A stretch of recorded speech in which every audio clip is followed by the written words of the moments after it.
Nothing can be more frustrating than when you go to sit down and watch one of your favorite programs on FuboTV and then you run into issues streaming it. Well, in today's tech video, I'm going to show you how to fix FuboTV if it isn't working on your Vizio Smart TV.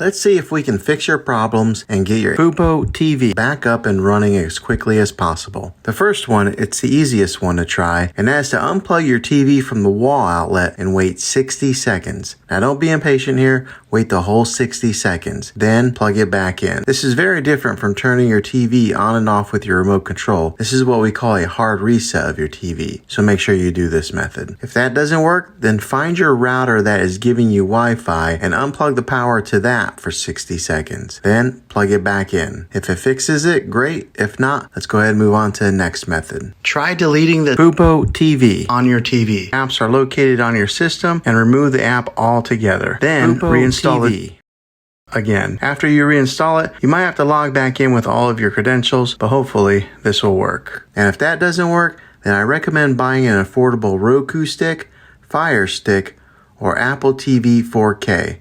And plug that into your TV and use that as your main streaming player. And you'll be able to access FuboTV. I'll put links in the description down below of where you can get one. Well, hopefully this video was helpful. If it was, go ahead and throw a thumbs up on it.